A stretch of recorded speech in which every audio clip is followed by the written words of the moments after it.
Now I would like to introduce our speakers for today's webinar. Dr. Mark Johnston is currently Senior Research Scientist in the Saskatchewan Research Council's Environment and Biotech Division and an Adjunct Professor at the University of Saskatchewan. He has worked at SRC since 2001 in the areas of forest ecology, climate change impacts, and forest carbon sequestration. Recently, he helped lead a national study of Canada's forest sector vulnerability to the impacts of climate change and continues to work with forest industry and government to assist them in understanding climate change impacts and how they can adapt to these changes. Dr. Sherry Anders-Key is a research scientist and working in the areas of climate vulnerability and risk assessment, adaptation planning and mainstreaming, and building the business case for adaptation. Sherry is also an adjunct professor at the University of Saskatchewan and is currently collaborating with the School of Environment and Sustainability on new program development. Sherry has strong roots in the forest sector with over 25 years of experience. Sherry has a diverse and extensive background in the application of the science management policy interface in environmental and resource-based sectors and government across Canada. I'd like to extend a warm welcome to Sherry and Mark for presenting today. I'll now turn things over to Mark. Thanks, Catherine. Today, Sherry and I are going to be talking about regional climate change assessment that we are just in the process of wrapping up. Took into account areas in both eastern Saskatchewan and western Manitoba. We'll go on to the next slide. We're not going to spend a lot of time doing Climate Change 101 because we assume most people on the webinar already understand all of that. But just wanted to make the point that adaptation and climate resilience is becoming increasingly important as we see impacts of climate change affecting natural ecosystems all across the country. There's been a long history of work on climate change in the forest sector, and we're already seeing impacts to forest operations and forest management already happening out there on the landscape. And the experience that we gained through this assessment really underlines the fact that climate change is happening. So just briefly, things like changes to disturbance regimes, changes in forest productivity, changes in species composition and distribution across the landscape are all examples of some impacts of climate change on forest ecosystems that happen to have major impacts to forest management. So just a couple of examples. I'm on slide 6, by the way. You're following along. Heavy and early snowfall this is in Manitoba, where Louisiana Pacific operates. Heavy blanket of snow early in the fall prevent the soil from freezing.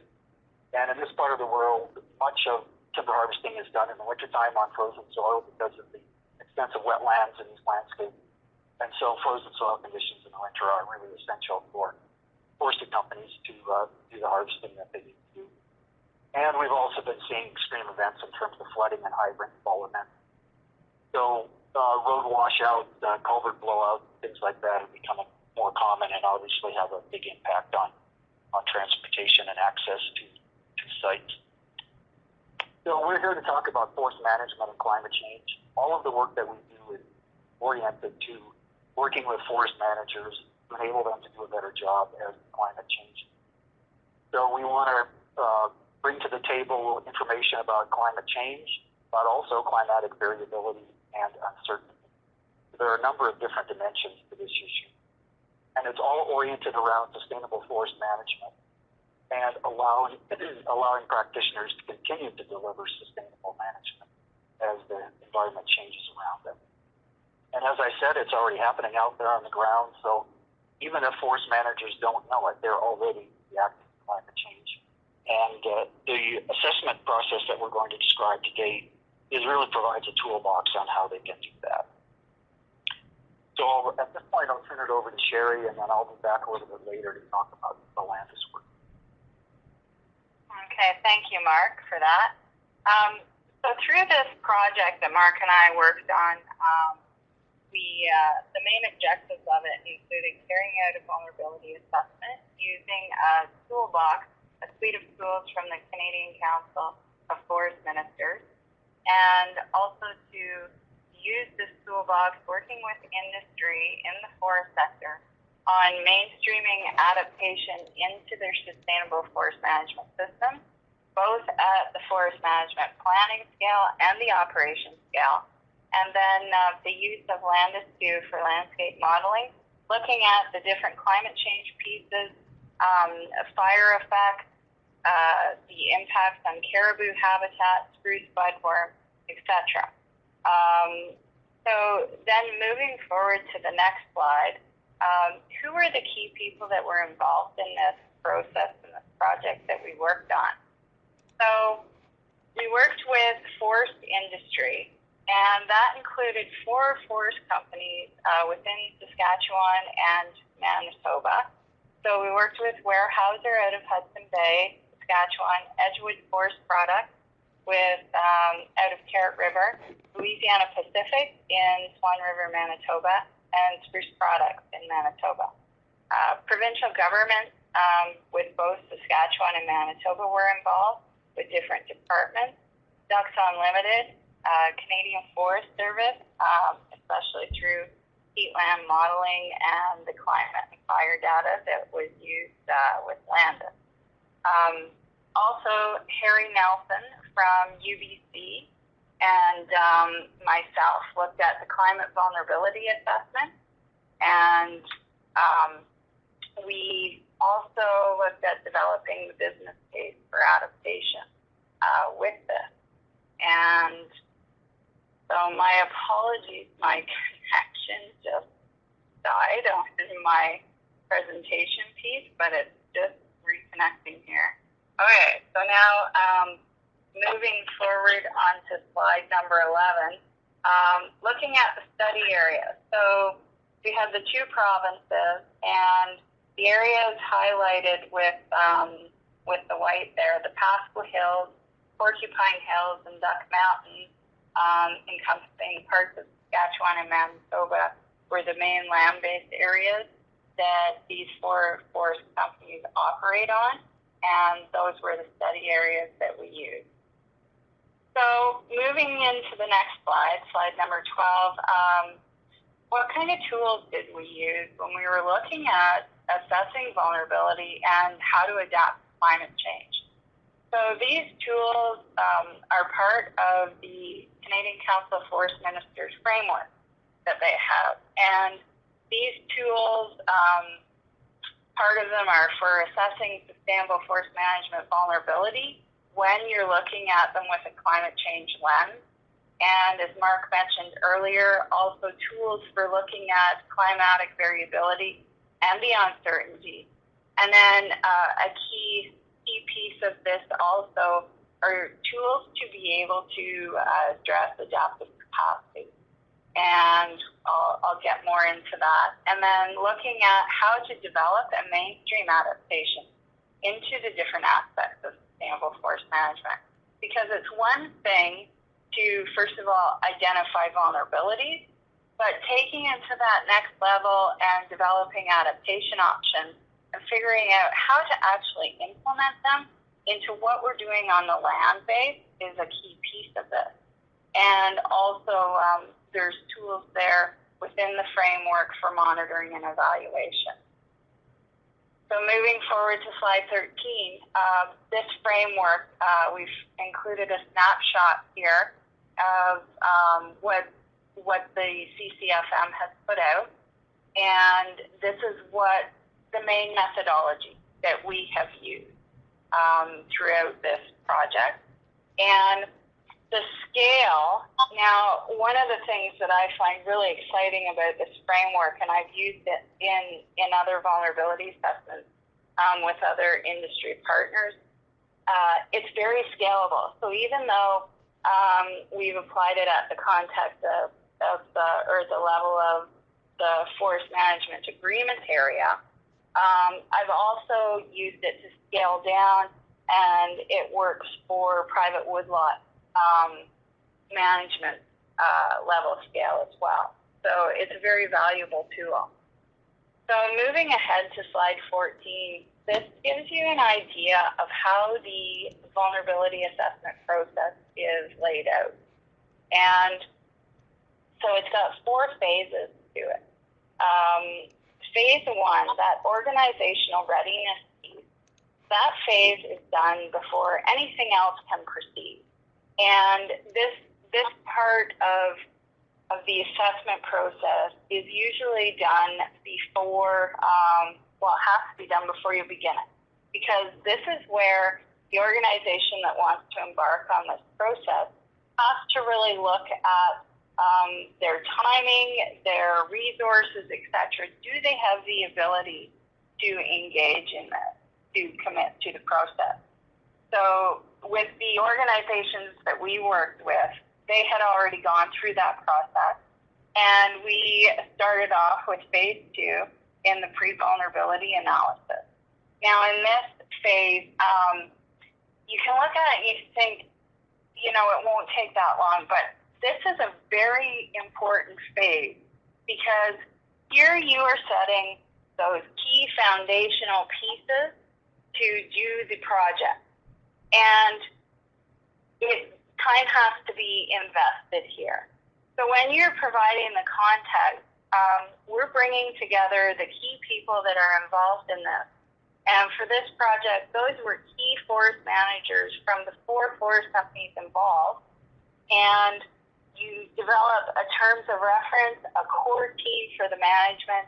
You look at what the priorities or what the questions are or the issues that the company feel that they're facing, and what do they want to address, and what types of questions do we need to answer. And then we identify other resources and key people that may need to be involved from different sectors or different disciplines as we move through different parts of the process in this. And also we developed a communications plan. So in this communications plan, we figured out how we were going to communicate the results as we moved through this process with the different people involved and who had what roles and responsibilities. So this piece is very crucial. And then when you move into the current climate and forest conditions and future climate and forest scenarios, this is where you're really gathering that baseline information relating to climate and the biophysical impacts that you see out there on the land base that can be affecting your operation. Moving into phase 3, that detailed vulnerability analysis, this is where you actually assess the system.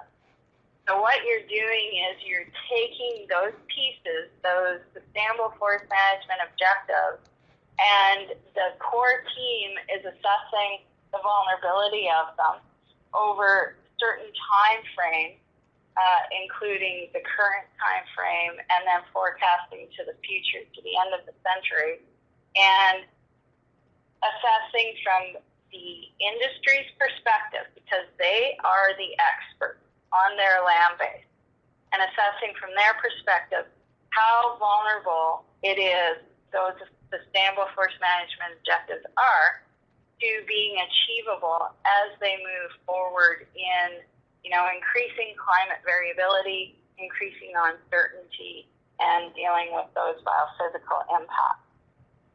Through phase 4, this is where you identify and evaluate adaptation options, and then move into the implementation and mainstreaming portion.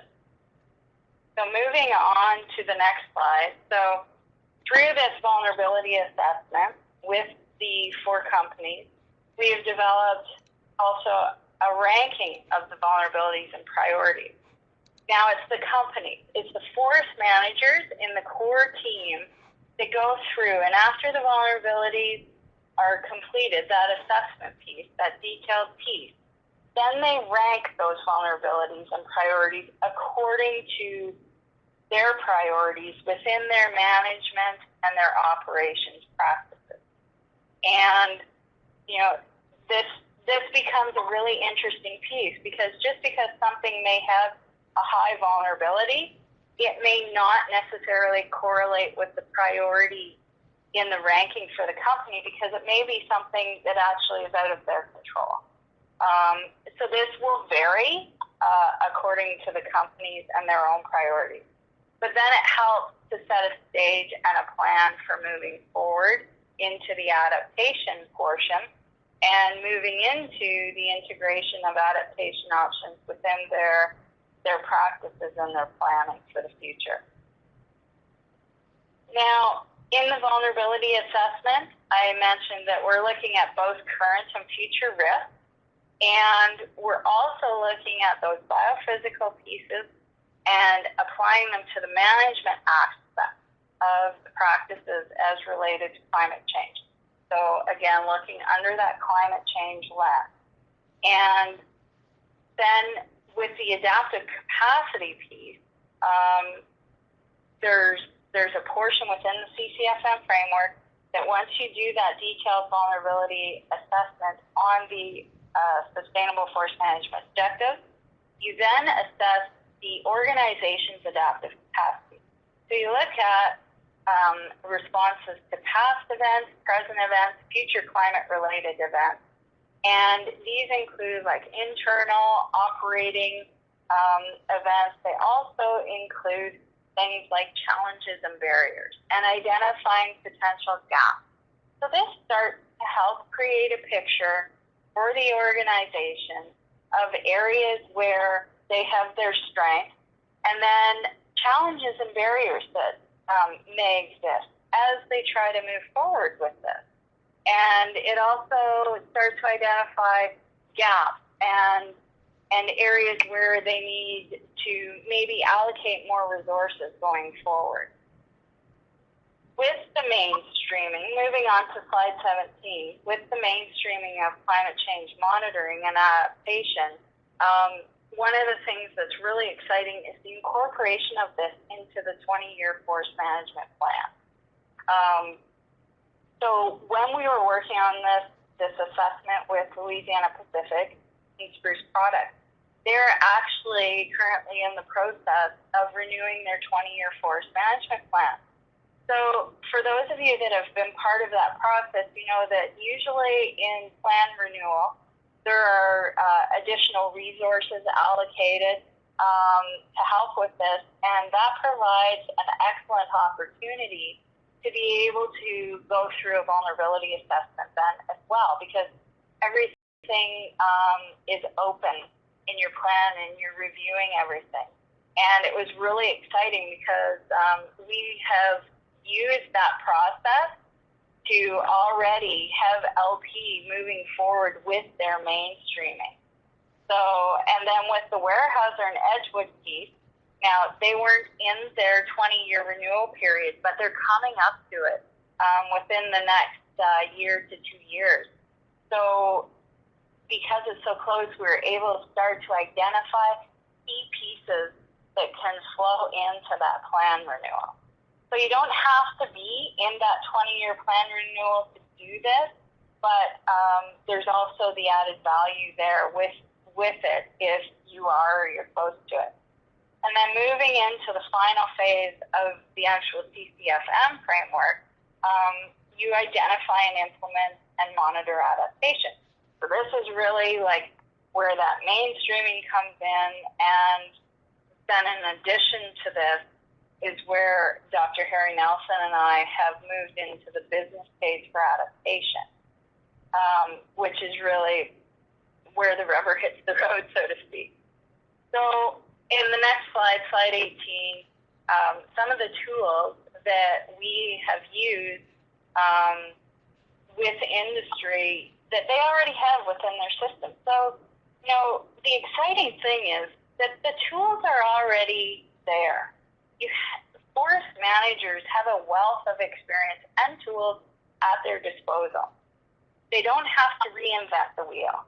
They can use these tools to mainstream adaptation and proactive planning to deal with these climate events into their existing system. So some of these tools include certification, your standard operating procedures or guidelines, your annual plan and reporting system, any type of tactical plans that you have, identifying and incorporating potential climate change vulnerabilities, as I mentioned, into the 20-year planning process, and then with the work that Harry and I are doing into the business case for adaptation. And in the CCFM guidebook, there is an inventory of potential adaptation options. Now, when you get to that stage and you're going to develop adaptation options, that can be very overwhelming. So this inventory there gives you a starting place. It gives you a foundation to build on. And you can take those adaptation options and modify them to suit your own system. Some will apply to your system, some won't. But it gives you a starting point, which is really important. Moving into slide 19, an example of one of the adaptations that we have been working on with the companies is, well, first of all, you identify what you're vulnerable to, right, through the vulnerability analysis. Now, so this example, many of you have probably encountered this out there. So culverts are more vulnerable and at a greater risk than bridges. So with increasing variability out there, lots of issues have been experienced with culverts leading to road washouts. So this can be due, to beaver issues, rapid precipitation events, and this can also lead into operational days lost and, of course, increased costs. And this all feeds into that business case for adaptation. So in the next slide, we have a great image here that's been provided by Paul LeBlanc with Louisiana Pacific, one of the companies we worked with on this. And this is showing a washout on a gravel highway in the Duck Mountain, where two 6-foot culverts couldn't take it, and they had an extreme weather and flow event. And so this, when you start to really total up the numbers here, figure out the cost, it really starts to make sense with this business case for adaptation. And leading into the next slide, slide 21, when you're looking at the adaptation and tying that with sort of the business case, this is a picture from Weyerhaeuser out on the FMA, up just outside of Hudson Bay, Saskatchewan. And this is an area where they made the choice to install a bridge. So the adaptation is installing the bridge instead of the culvert. So in the beginning, you've got increased your initial cost. But over the long run, it's less cost over culvert repair and crossing, or costing, and also you're not losing access to those areas. So you're not losing and having that cost of operational days lost. So you really start to see how this proactive approach and adaptation can start decreasing your costs and impact on your operations and your planning going forward. So moving into slide 22, some of the key highlights of these assessments. First of all, developing and identifying what you're actually vulnerable to.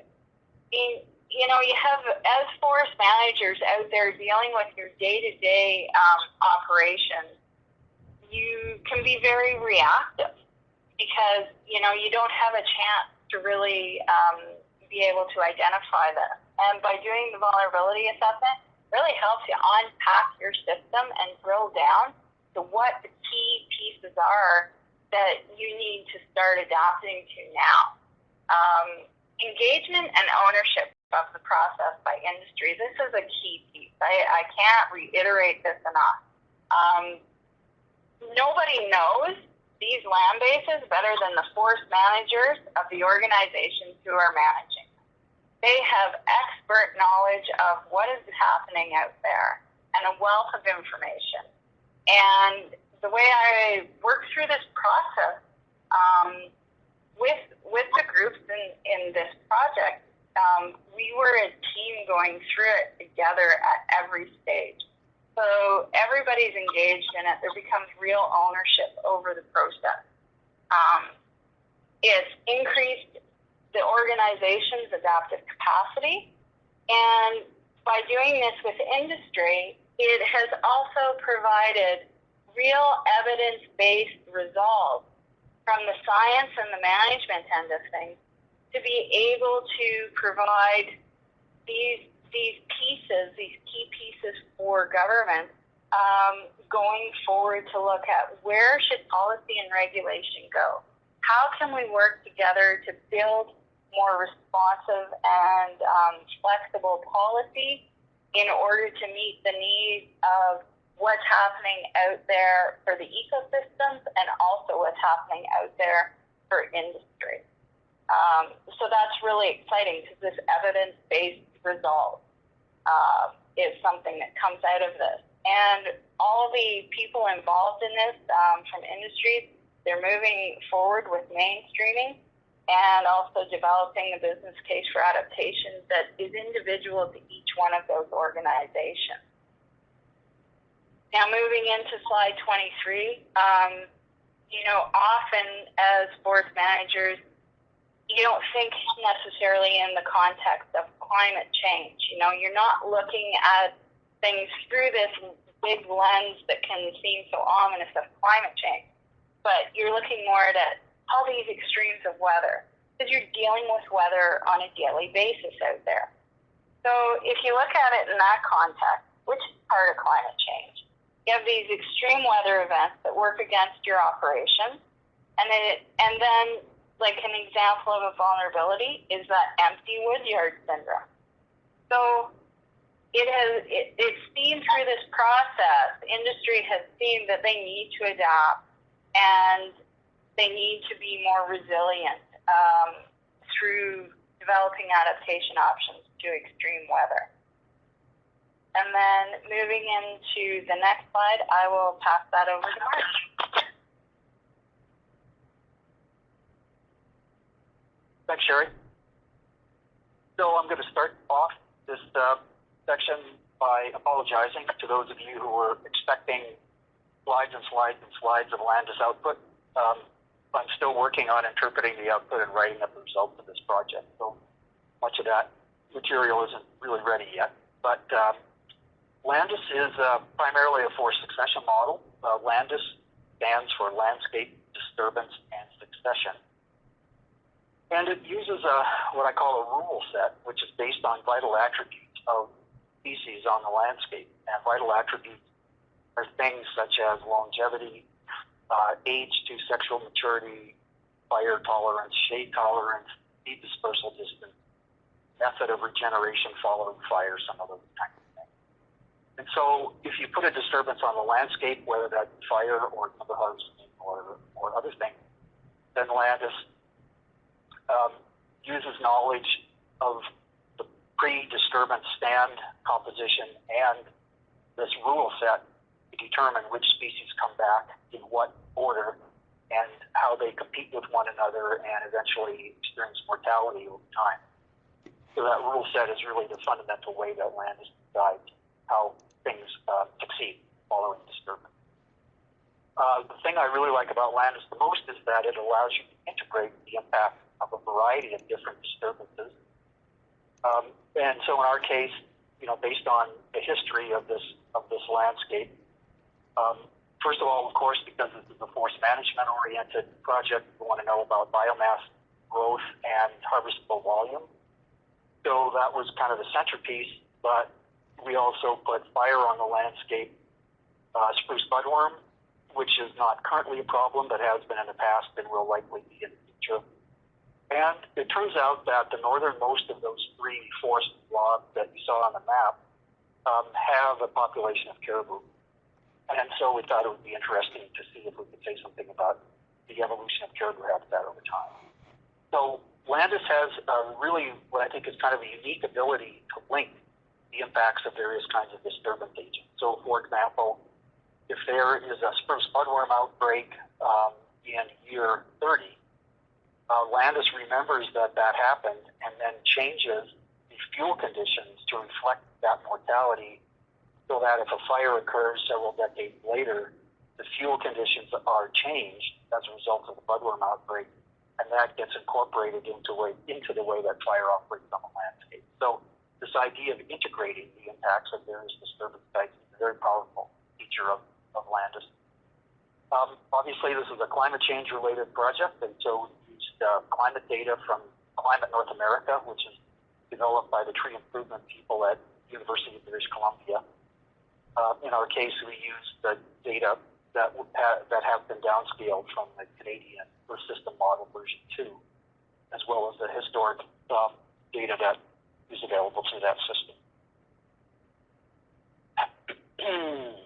So on the next slide, the first two slides I'm going to show have to do with more of the climate data than with the land stuff. But so this is climate moisture deficit, which is precipitation minus potential evapotranspiration. And as you can see there are a group of bars for each month, where the leftmost bar is the current is climate moisture deficit under the current climate, and then as you go from left to right through succeeding decades up to the end of the century. And clearly, climate moisture deficit during the growing season is going to increase. So by the time we get to July, it basically tripled from about 40 millimeters to nearly 120 millimeters. So moisture deficits are likely a part of the future. And again, as Sherry was saying, forewarned is forearmed. And so thinking ahead about how you might deal with some of these issues is very useful, particularly when in the forestry world we're thinking about long-term planning, long-term rotations and things like that. So we want to look into the future and get an idea of what that might look like. So that was the climate moisture deficit. Next one is change in number of frost-free days. So as we said earlier, much of the timber harvesting in this part of the world is done in the wintertime on frozen soil because of the extent of wetlands in the landscape. And so frost-free days is not a direct measure of frozen soil, but gives you a general idea of the pattern of how that might change over time. And as you can see very clearly here, April and May, the number of frost-free days increased. And certainly in October, they increased by quite a bit, up to 3 weeks.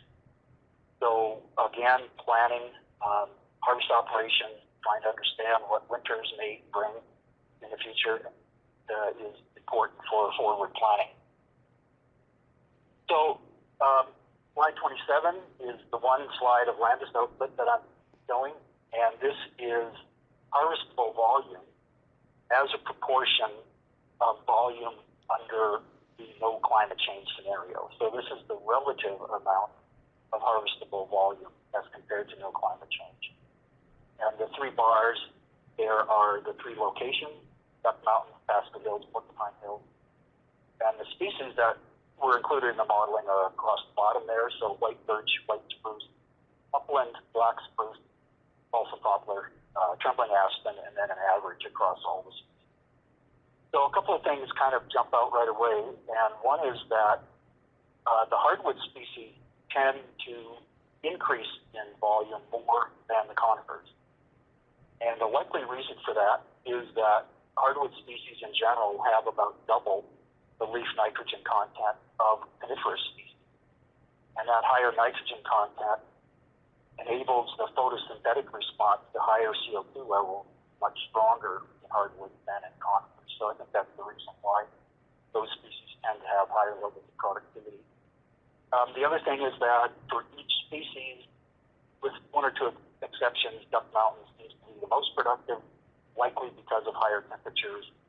And as you move further north through the Porcupine Hills and then through the Pasco Hills, temperatures are cooler there, so the productivity increases are not quite as large. But across the board, harvestable volume productivity in this analysis comes out to be between 1.5 and 2 times what it is today. Now, there are lots of other mitigating factors that aren't necessarily included in this. So, again, this is not a prediction of the future, but a potential projection of what things might look like. But there are all kinds of other factors that would play into this as well, although this does include all of the disturbances I mentioned previously.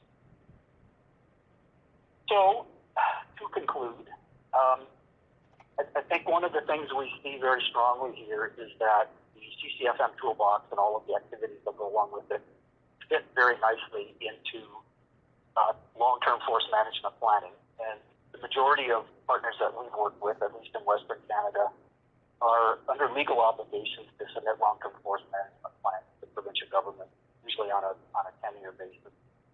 And so this kind of strategic look at what the future might bring fits very nicely into that long-term planning perspective.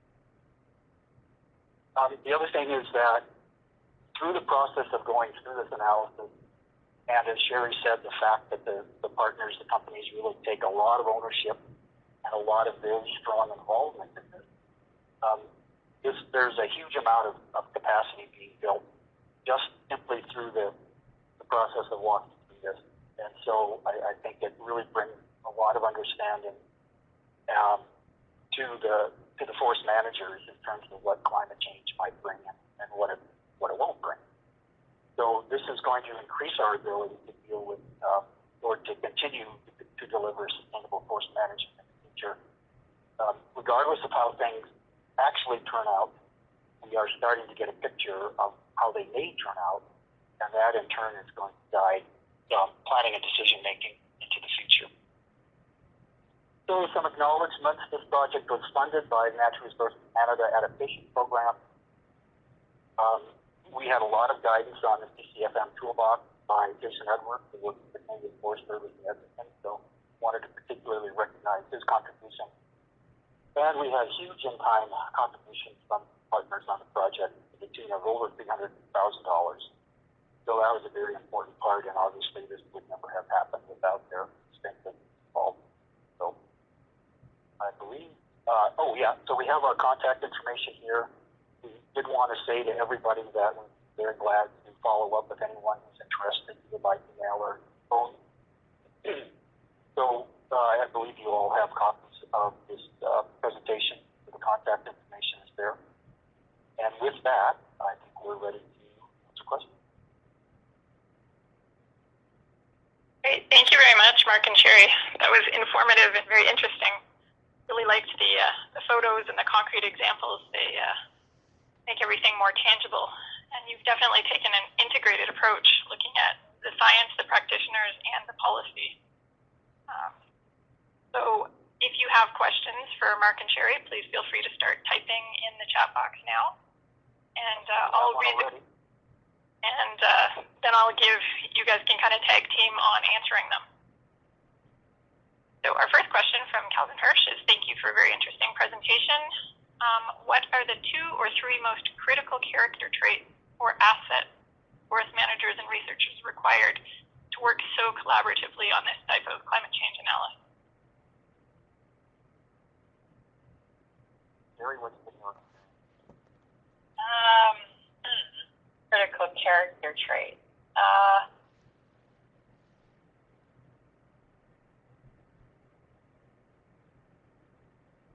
Well, I would say, first of all, the willingness to work together on a project like this.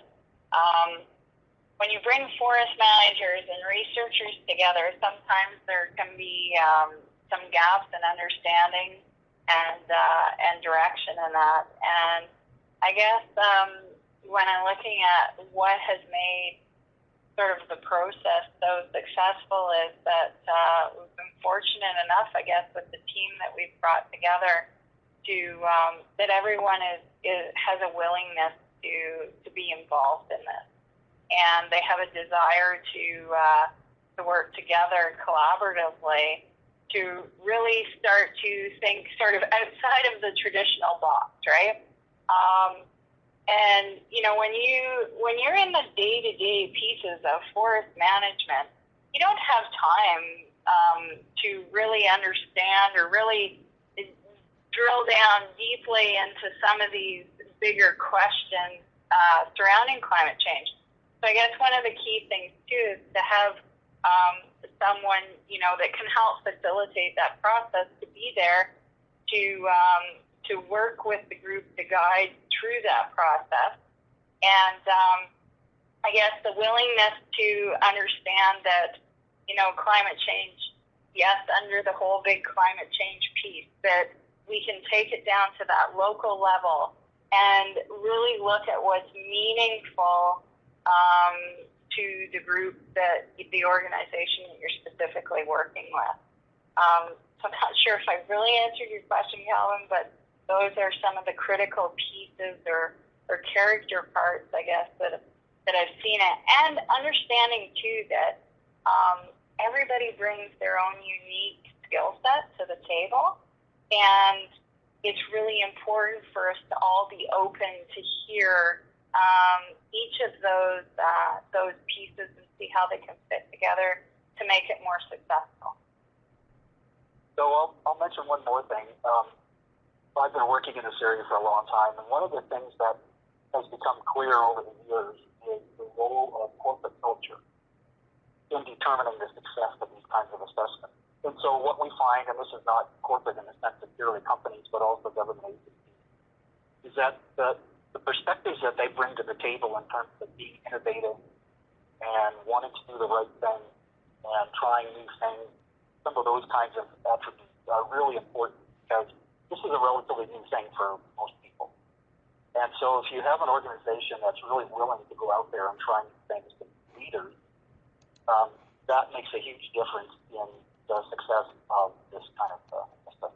That's really important. All right, thanks, Mark and Sherry, for your insight on that. Another question from Guillermo. Was the occurrence of a mega fire in the study area identified as a vulnerability arising from increased frequency of extreme weather? And what were the adaptation options, perhaps? So fire was included in the Landis modeling. The way it works with that system is that what you're trying to do is use the statistical distribution of fire size class as a kind of a guide to what the fire regime looks like on the landscape. And then that, as the future unrolls, that is modified by the weather input in the fire weather index system. If you look at the historical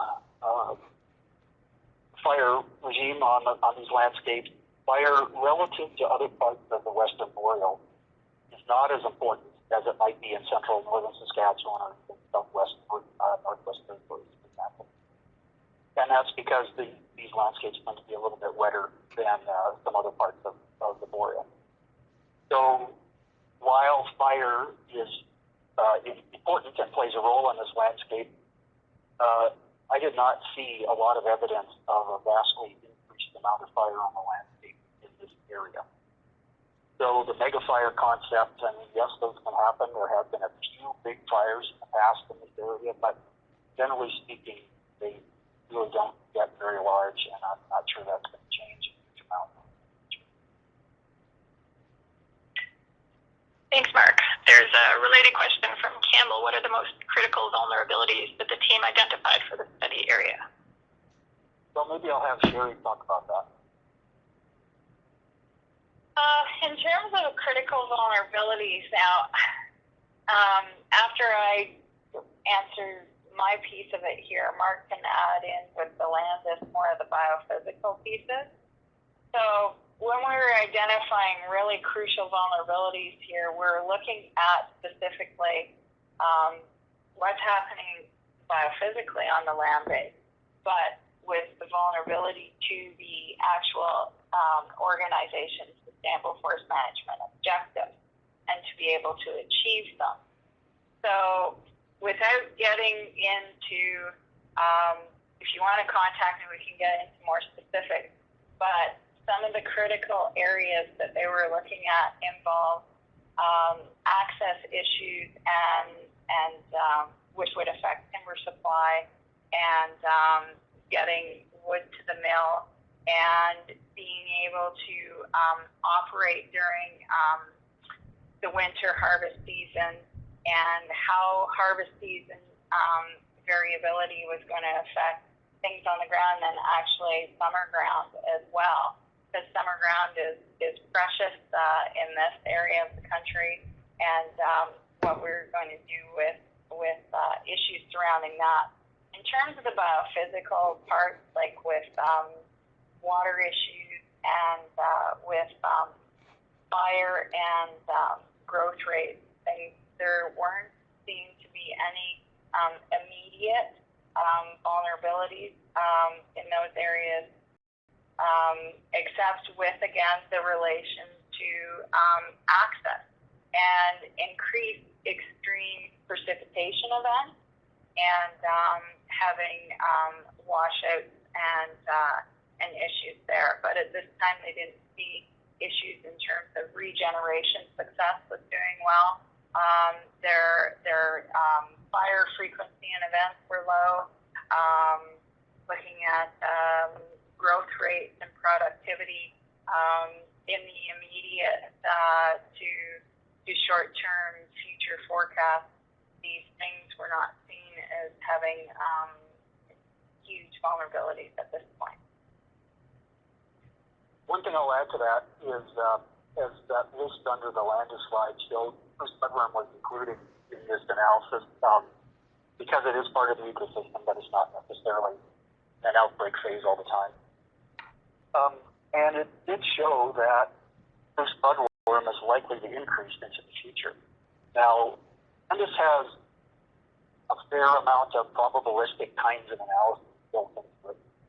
And so you don't prescribe where the fires start, and you don't necessarily prescribe exactly where the spruce budworm outbreaks begin.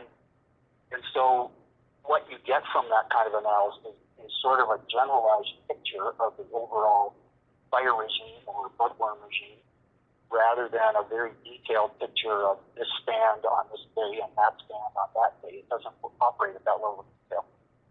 So the general trend in budworm is increasing, not early in the simulation, but later on, the amount of the number of cohorts involved with spruce budworm attack increased fairly dramatically in some cases. So I think in terms of the Landis vulnerability analysis, that's probably the biggest one. And then I think the things that the managers out there are already seeing, which is excess moisture and lack of frozen ground in the wintertime, I think that those are probably going to tend to be the larger issue. And we need to do more work, kind of more climatically based work, to really drill into that further. That's kind of my impression. Great, thanks, Mark and Sherry. Question from Darcy. What was the role and involvement or engagement with local First Nations in the process, and were they invited to participate as part of the core collaborative team?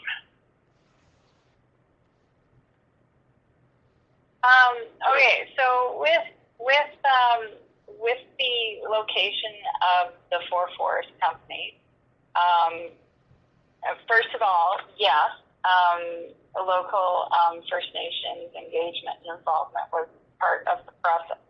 Now, they weren't invited to participate as part of the core team because when you work, if you look at the way that the CCFM framework is set up, in the initial stages, so the beginning stages working through to the detailed vulnerability assessment in phase 3, it is specifically taking apart the sustainable forest management system and the actual internal operating practices and planning process of the organization. So the core initial team was comprised of research scientists and the members or forest managers from the actual company. And then, but what we did was develop in the very first stage the different parts of the assessment that we would need to bring in other groups as part of the process. So where First Nations engagement is key to coming into is when we start to get into how are we going to implement this?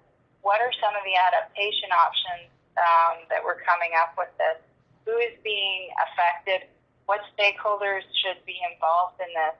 And they also, each group also is developing a strong communications plan for as they move forward and identify these pieces, how do we present this information and then work with the other stakeholders involving the public advisory group, which includes the First Nations communities and that, to be part of the process of actually starting to identify adaptation options and ways to implement them.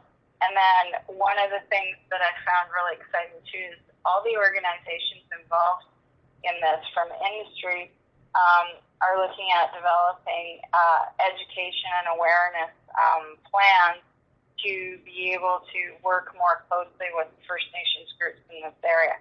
So that was actually one of the adaptations and areas of vulnerability that was identified by the groups as we worked through this, and then trying to come up with solutions or options for being able to work more closely and engage in that process. So this has been part of the process that they're working on these adaptations and implementing. I'll just add to that. Sherry worked on a different assessment a few years ago for her PhD program, and the company that she worked with there is Aboriginally owned and is part of what's called the Meadow Lake Tribal Council in Meadow Lake, Saskatchewan. And so in that case, there was very, very strong involvement by Aboriginal communities. So the setting was different, and the governance structure there was somewhat different. So it depends on the local circumstance. Exactly, yeah. Great. We have a few detailed sort of modeling questions, but I'm going to skip over those for now, and if we run out of time, we can follow up with Mark offline. Here's a couple more general ones from Gabrielle. Does adaptation options for the management of climate-related risks consider ecosystem-based strategies or natural infrastructure?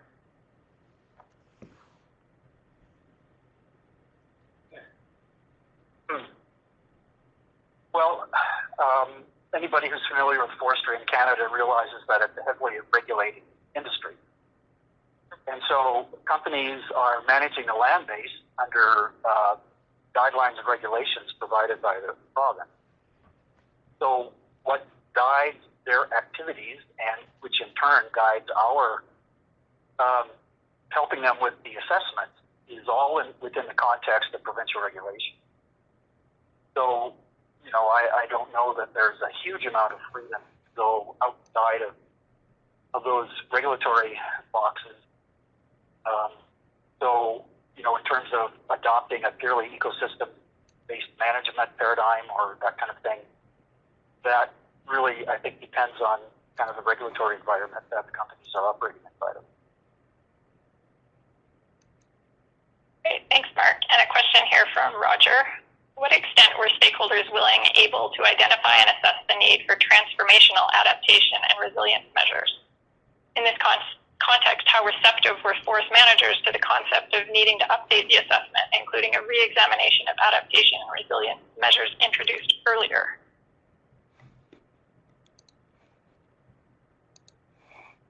Gary.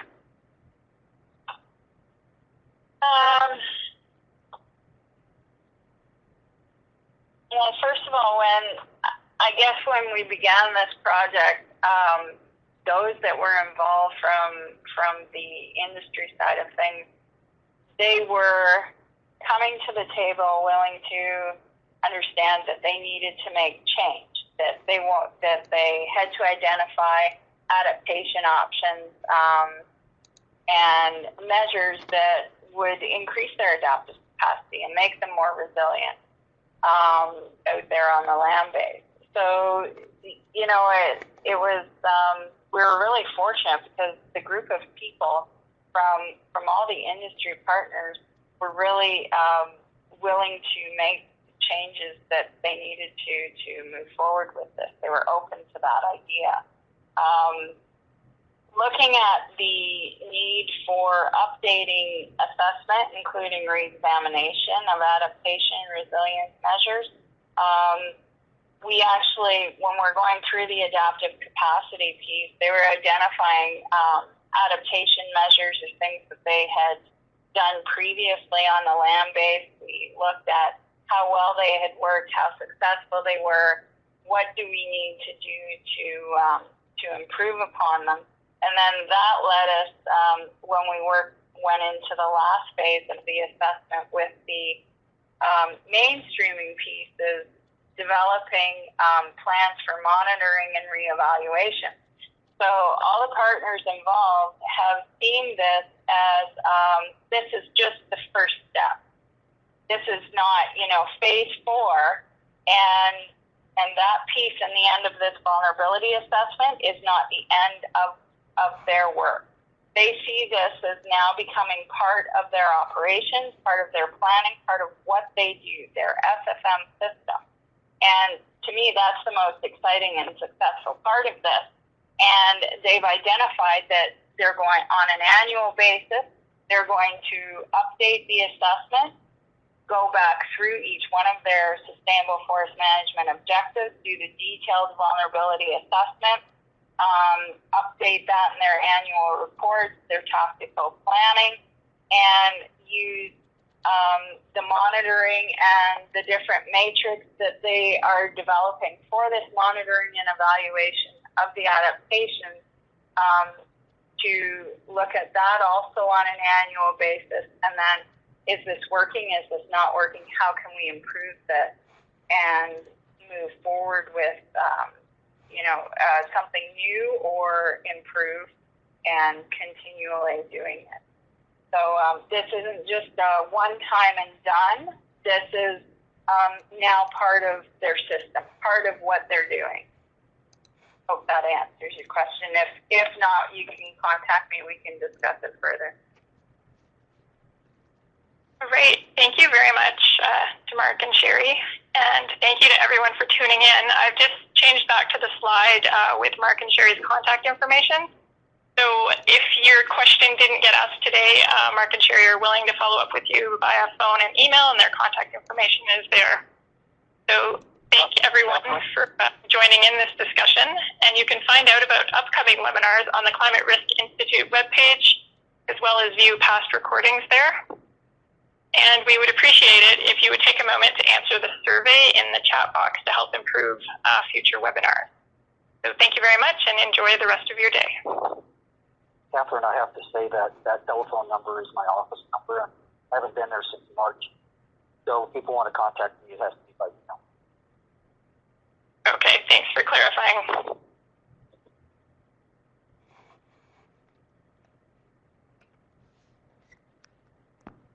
All right, thanks everyone.